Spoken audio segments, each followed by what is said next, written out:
ناظرین، بریک سے پہلے ہم بات کر رہے تھے ڈاکٹر ندیم رضوی اور انجینئر نوید کے ساتھ تمباکو نوشی جیسی بری عادت سے چھٹکارا پانے کے متعلق۔ آئیے بات چیت کا سلسلہ آگے بڑھائیں۔ ڈاکٹر صاحب، سب سے پہلے تو ایک چیز جو میں آپ سے جاننا چاہوں گا کہ رمضان کے وقت کو بہترین کیوں مانا جاتا ہے سگریٹ نوشی چھوڑنے کے حوالے سے؟ دیکھیے، جہاں تک میں سمجھتا ہوں کہ تمباکو نوشی کا جو نشہ ہے وہ بڑا سخت قسم کا نشہ ہے، اور میں یہ ماننے کو تیار ہوں کہ اس کو چھوڑنا جو اس لعنت میں مبتلا ہیں ان کے لیے ایک بہت بڑا مسئلہ ہے کہ وہ اس کو چھوڑ دیں۔ لوگ بہت چیزیں دواؤں کا سہارا لینے کی کوشش کرتے ہیں، مختلف دواؤں کا استعمال کرتے ہیں، لیکن اگر ہم مسلمان ہونے کی حیثیت سے دیکھیں تو اللہ نے ہماری خود ٹریننگ کے لیے ایک مہینہ رکھ دیا ہے، اور وہ ہے رمضان۔ یعنی یہ وہ وقت ہے جس وقت انسان اپنی نفس کو خود قابو کر لیتا ہے، بھوک اور پیاس کو برداشت کر لیتا ہے اللہ کی رضا کے لیے۔ تو اگر ایک چیز ناجائز ہے یا جس کو اسلام میں مکروہ یا حرام قرار دے رکھا ہے تو اس سے چھٹکارا حاصل کرنے کے لیے ایک مسلمان کے لیے اس سے بہتر وقت نہیں ہو سکتا۔ یہی وجہ ہے کہ بہت ساری health authorities including Pakistan Chest Society بھی ہم لوگوں کو یہ ترغیب دے رہے ہیں، مسلمانوں کو، پاکستانیوں کو، کہ یہ بہترین مہینہ ہے کہ اگر آپ چھوڑنا چاہتے ہیں تو اس سے بہتر موقع آپ کو ہاتھ نہیں آئے گا۔ اچھا انجینئر نوید صاحب، ایک سوال میں نے ڈاکٹر صاحب سے پوچھا تھا بریک پر جانے سے پہلے کہ وقت کا تعین ہر ایک کا ہوا ہے، تو اسی معاملے پہ میں آپ کی طرف سے وضاحت چاہوں گا کہ کیا واقعی ہم سب کا وقت متعین ہے؟ ڈاکٹر صاحب، اس میں کوئی شک نہیں کہ بلا شبہ حدیث میں آتا ہے، بخاری مسلم کی حدیث ہے کہ جب بچہ 4 مہینے کا ہوتا ہے اپنی ماں کے رحم میں تو طے کر دی جاتی ہے اس کی تقدیر، اس میں طے کیا جاتا ہے کہ اس کی زندگی کتنی ہے۔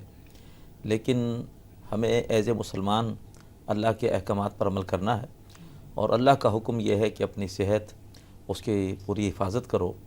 اب میں آپ کو مثال دوں کہ اگر میری زندگی طے ہے تو میرے بچے کی زندگی بھی طے ہے۔ کیا میں اپنے بچوں کو حفاظتی ٹیک میں نہیں لگواتا؟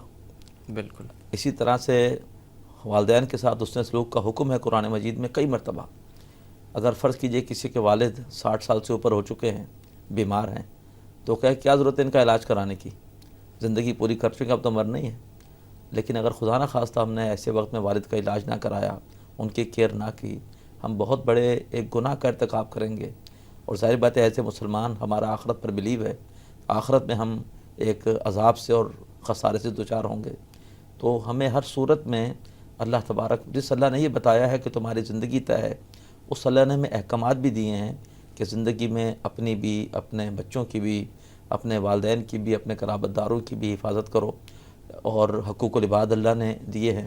تو اس حوالے سے ہمیں ضروری ہے کہ اپنی بھی جان کی حفاظت کریں اور اپنے متعلقین کی بھی، تو لہٰذا اس کو جواز بنانا یہ کسی طرح مناسب نہیں۔ اچھا ڈاکٹر صاحب، پیسو اسموکنگ کا اکثر و بیشتر ذکر آتا ہے، پیسو اسموکنگ ہوتی کیا ہے اور یہ کتنی خطرناک ہے؟ دیکھیے، پیسو اسموکنگ وہ ہے کہ ایک آدمی نادانستہ طور پہ نہ چاہتے ہوئے بھی سارا وہ دھواں جو ایک سگریٹ نوش لے جا رہا ہے وہ آپ اپنے جسم میں لے جا رہے ہیں۔ مثلاً ایک شوہر ہے، وہ گھر میں تمباکو نوشی کر رہا ہے تو اس کے بچوں میں بھی اس کا دھواں جائے گا، اور اس کے وہی مضر اثرات ہوں گے جو کہ ایک تمباکو نوش کو ہوتے ہیں۔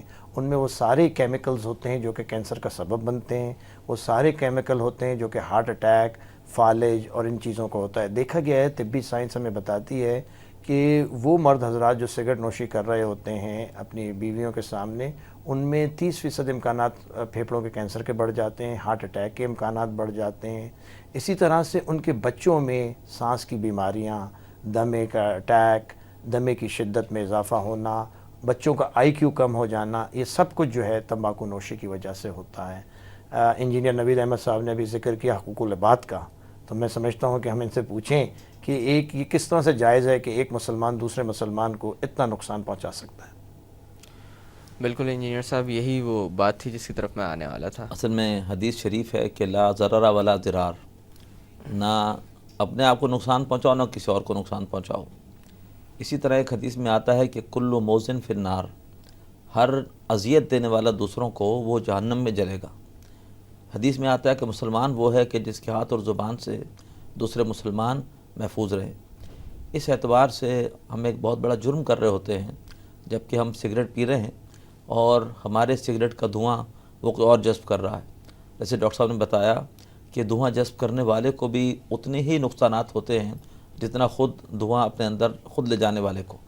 بلکہ بعض اوقات ایک انسان کے اندر کے جراثیم بھی وہ بھی اس دھوئیں کے ساتھ دوسرے کے وجود میں جاتے ہیں، جس سے متعدی بیماریاں پھر اس سے پھیلتی ہیں۔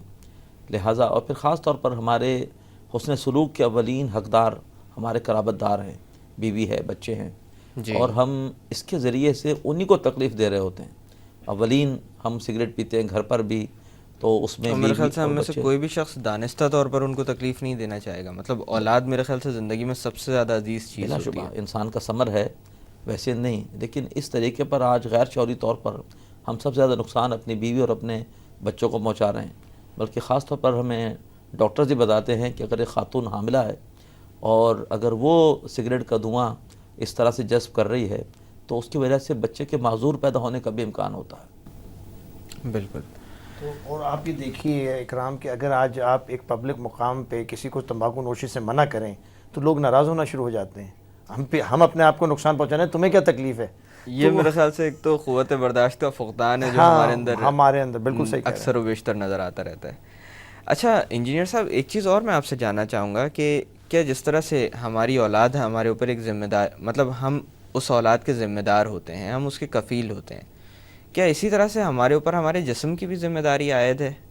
کہا جاتا ہے کہ قیامت کے روز ہمارے جسم کا ایک ایک حصہ پکار کر جواب طلب کرے گا ان تمام تر برائیوں کے متعلق جو کہ ہم نے اپنے جسم کے ساتھ کی۔ کیا واقعی ایسا ہے؟ بات درست ہے، اللہ نے فرمایا علیکم انفسکم، تمہارے اوپر ذمہ داری ہے اپنی جانوں کی، تو اپنی جانوں کو ہم نے برائیوں سے بھی بچانا ہے اور ہر قسم کی مضر نقصان دہ چیزوں سے بچانا ہے۔ فقہ جو ڈیولپ کی گئی تو اس کے مقاصد یہ بتائے گئے کہ اس کے ذریعے سے انسان ہر قسم کے ضرر سے بچے اور ہر قسم کی منفعت حاصل کرنے کی کوشش کرے۔ اس میں اولین اہمیت دی گئی ہے جان کو، پھر مال کا ذکر اس کے بعد آتا ہے۔ اگر فرض کیجئے کہ جان بھی جا رہی ہو، مال بھی جا رہا ہو تو جان حکم کو یہ ہے پہلے کہ جان بچایا بچاؤ اور مال کو جانے دو۔ اس حوالے سے جان، اس کے بارے میں اللہ کیا پوچھو گی کہ جان ہمارے پاس اللہ تعالیٰ کی امانت ہے اور اس کی حفاظت کرنا یہ ہماری ذمہ داری ہے۔ ایک حدیث میں آتا ہے کہ 5 باتوں کو 5 باتوں سے پہلے غنیمت سمجھو۔ ان میں ایک یہ ہے کہ خوشحالی کو تنگدستی سے پہلے، اسی طریقے پر صحت کو بیماری سے پہلے، زندگی کو موت سے پہلے، مصروفیت کو فرصت سے پہلے۔ تو اس طریقے پر جو بیچارے تمباکو کی وجہ سے ایک مرتبہ کسی مہلک مرض میں مبتلا ہو گئے، ذرا جا کے ان سے پوچھئے وہ کس قدر اب پریشان ہیں۔ وہ کہتے ہیں ہمیں تو امید نہیں تھی کہ ہمارے ساتھ یہ ہو جائے گا، تو لہٰذا اس سے پہلے کہ ہم پر وہ برا وقت آئے ہمیں اس سے پہلے ہی اس بری عادت سے اپنی جان چھڑانی چاہیے۔ بالکل۔ ڈاکٹر صاحب اور انجینئر صاحب یہاں پہ تھوڑی دیر کے لیے باتوں کا سلسلہ روکتے ہیں۔ ناظرین، وقت ہوا ایک چھوٹی سی کمرشل بریک کا۔ بریک سے واپس آ کر سگریٹ نوشی ترک کرنے کے متعلق مزید بات کی جائے گی۔ Keep watching the health show.